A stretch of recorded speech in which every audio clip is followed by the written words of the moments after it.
Salut les gars, aujourd'hui on va faire rotule de direction, biellette de direction et biellette de bar stab sur une 307. Donc on va commencer par la lever déjà d'un côté et puis on va faire ça. Bon, ce qu'on va commencer à faire, c'est gratter le filetage de l'écrou là, de l'écrou, la biellette de bar stab là aussi, et celui là-bas, juste là. On va gratter ça et on va mettre du dégrippant aussi. Comme ça va aider à tout sortir. Et puis après, on va enlever ça. Donc j'ai tout gratté, mis du dégrippant partout. Je viens d'enlever l'écrou de 16 qui était ici, qui est bienvenu du coup. Bon, par contre, la biellette elle est collée. Mais ce qu'on va faire avant de décoller la rotule, je voulais dire, on va desserrer cet écrou là de 19. Comme ça, après, on pourra enlever la rotule. Voilà. Donc j'ai réussi à desserrer ça, c'était bien épais. Donc là, ce qu'on va faire, c'est qu'on va prendre le marteau et on va taper ici, là, ça va décoller la rotule. Voilà, parfait. Bon, ça on laisse ça de côté et on va démonter la biellette de bar stab.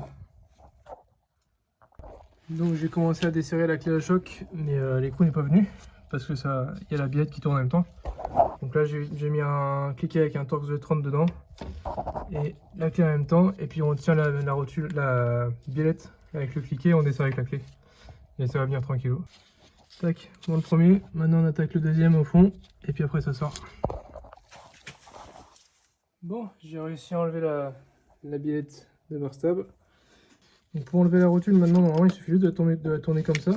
Mais non, là ça va pas le faire parce qu'à mon avis elle est bien serrée. Donc on va devoir se tenir à la barre là et en même temps desserrer ça. Et puis après on enlève. Et en l'enlevant, comptez le nombre de tours que vous faites pour l'enlever. Comme ça vous remettez la neuve avec le même nombre de tours. Et ça évitera de faire 3 géos à suivre pour régler le para après. Donc j'ai enlevé la rotule, j'ai fait 20 tours pour enlever, donc je remettrai la neuve avec 20 tours. Comme ça normalement le para sera pas trop déréglé. Ensuite on va enlever le collier là, juste avec une pince et puis on l'enlève. Et ensuite on devra enlever le collier qui est au fond, je sais pas si on va le voir là. Et pour enlever le soufflet, qu'on enlèvera par là. Et on pourra voir la biellette de direction entièrement. Donc pour enlever celui du fond, il y a un collier. Et vous voyez là, il y a la petite patte qui dépasse. Est-ce que j'ai réussi à bien le faire? Là. Il y a une petite patte là qui dépasse. Tu mets le tournevis dedans et tu l'écartes. Et ça va le péter et ça va le sortir. Donc j'ai enlevé le soufflet. Voilà, donc il est branché dans une petite durite. Que j'ai arraché moi d'ailleurs. Donc il est là. Je n'ai pas fait exprès. Et il y a le collier qui est au fond. Et la biellette qu'on va desserrer là-bas.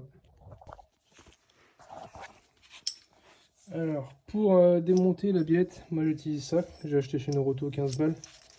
Ça se met sur, autour là, de la biellette. Et hop, on met l'embout dedans et quand on dessert, ça vient desserrer la rotule. Sinon il y a des plus gros modèles qui coûtent plus cher, mais ça coûte 15 balles et faut choper la technique et puis ça marche bien. Voilà, bon je l'ai sorti. Donc ouais, je me suis agrippé là-dessus. Oui, il y a des marques là. Et après bah, ça se dévisse tranquillement. Et voilà.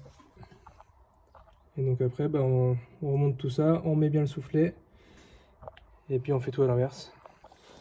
Là, bon bah j'ai remis la nouvelle. On va la resserrer avec mon petit outil, et puis après on ira remettre le soufflet et la rotule. Bon, ça s'est resserré. Pour mettre le soufflet là, je vais utiliser des Riz, non, pour cette partie-là. Parce que le collier, moi c'est un collier qui est chiant à mettre, surtout au sol, donc je vais mettre des Riz. Du moment que c'est bien serré, bah, ça fait l'affaire. Bon, j'ai bien mis le soufflet avec le petit cap derrière. Et puis voilà, on va pouvoir remettre la rotule avec le bon nombre de tours pour que les roues soient à peu près droites. Et puis ensuite on la met là-dedans. Et puis voilà. Tac, je viens de remettre la rotule. Ensuite on va pouvoir serrer l'écrou avec la clé 19. Et enfin, le meilleur pour la fin, il n'y a pas de sens là-dessus. Enfin, sur celle-là, faites gaffe, des fois il y a des sens. Bon là elle est bien droite. Ouais. Donc là il n'y a pas de sens, parce que des fois ils se mettent comme ça ou comme ça. Mais là on s'en fout. N'oubliez pas de la remettre avec la petite patte. Avec le capteur ABS, le connecteur du capteur ABS dessus. Et puis après c'est bon. Bon bah voilà, ensuite on met la roue. Et puis ça va être bon. Hein. Plus qu'à faire ça de l'autre côté. Et puis plus de bruit, plus de clac-clac, plus rien. Une petite géo et puis c'est parti.